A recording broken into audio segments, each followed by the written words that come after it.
So, I guess we'll start off with your names. So if you want to... I'm Johanna Hansen. All right. And I'm Linda Sundquist. Okay.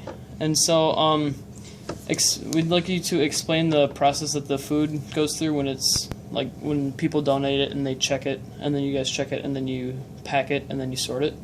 Like, how that stuff sort of happens. Well, there's the shelves out in the hallway that people will donate bags, or sometimes they give money, so that goes probably through the offering at the church here. Okay. And whatnot. And sometimes there's funds that are designated towards like a Cub Foods card or what, because some families request those. But mostly when the bags are put out there, we have a team that brings them in, and then we have to sort through them for the expiration dates and make sure that everything is up to date. And then some of the stuff that's expired, if it's like, let's say it's Jell-O, it could be 6 months. But if it's like 4 years expired, we have to throw it. So like that table over there where we've told people that they could shop, that's expired food. So they can take a couple things or how much ever. Sometimes there's so much, we just say take as much as you want. Or you get things that are really kind of weird and they're not like sortable. They're just not. There's 2 cans of quail eggs, for example. That is not your typical. You didn't see that on the list. Yeah, that's not ketchup, mustard, flour, sugar, your staples. So they kind of put that stuff over there. Sometimes people donate all the like little hotel stuff, and so they kind of keep that over there. There's 2 organizations that they do order food from. Like tomorrow, there is it Second Harvest. Second Harvest. Second Harvest. So they order things like cooking oil, ketchup might be one of them, flour, sugar, and so all those things will come with some of the money that we are allotted. And so we'll get an order, and then they ask for extra volunteers to come and unload that. Okay. And so then they put it all on the shelves.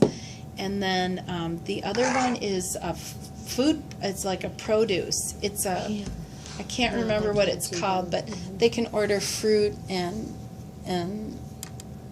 vegetables and like produce and I don't know how they get the like there's a whole bunch of Cub Bakery today and an odd assortment of things, but it must all come. And a lot of the community places know we have a food shelf, so they will bring things that maybe have not gone.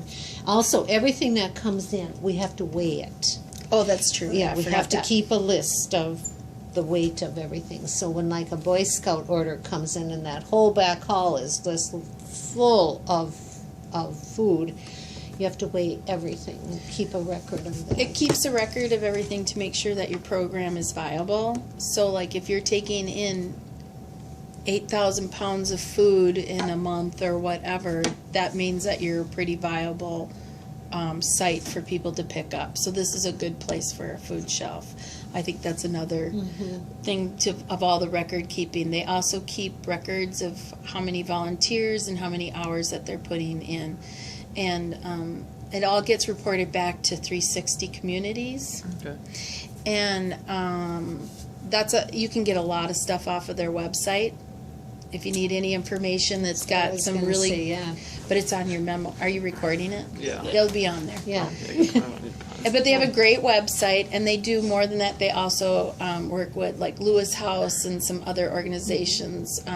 I know like they were helping a lot of people with the Affordable Care Act, like in their insurance, to get, let's say they lost their job, they don't have health insurance, they could go to 360 Communities. That's how they find out about us. So this is a site where people are closer in this area, so they come to this food shelf. There's like one on McAndrews, the Vineyard in Burnsville. Then there's one in Rosemont. Farmington. So they all work through 360 Communities. And 360 also provides several other social services, like if families come in and they need help, say even with English as a second language, or finding jobs, or all housing, of these, housing, everything. So they have a lot of resources there to help somebody who comes in and doesn't know where to turn. Right, and then So then you guys, so once everything gets put on the shelves and sorted, like you saw in there, like I worked I worked the noon to 3 shift, so like we had to restock the toilet paper and the paper towels and all of that stuff, and kids snacks, and you just have to refill all the bins and the shelves and whatnot. And then you guys did the shopping for people, so you know there's a formula for like how many in the household, and then like different things for kids under a certain age, and like they get more or whatever. And they all have to be ordered. The people have to call in. Right. When you were following that, you know, we told you there were, 2 adults or whatever you had to do. So that set the limits for what you gave them. But they cannot just kind of walk in off the street. I've been here when somebody has. And what we do then is we give them a sheet with the telephone number, where to call, but we also have a few emergency bags. It's just, there's probably cereal in there and some soup, some canned goods, maybe a couple of dry box things.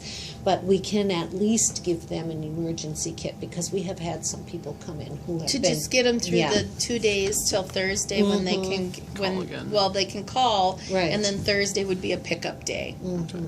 And so, like, today you've seen what we've done with the stuff, like, you've taken it out to their cars and all of that stuff. So this is the end process. So, and there's some ruling. We have to take it out to their car. They can't take it out themselves. And I also know you cannot give them a ride. It's a big liability to our church, because I believe that happened once. Somebody came, they didn't have a car, and so it was just kind of nice. Well, we'll give you a ride home, but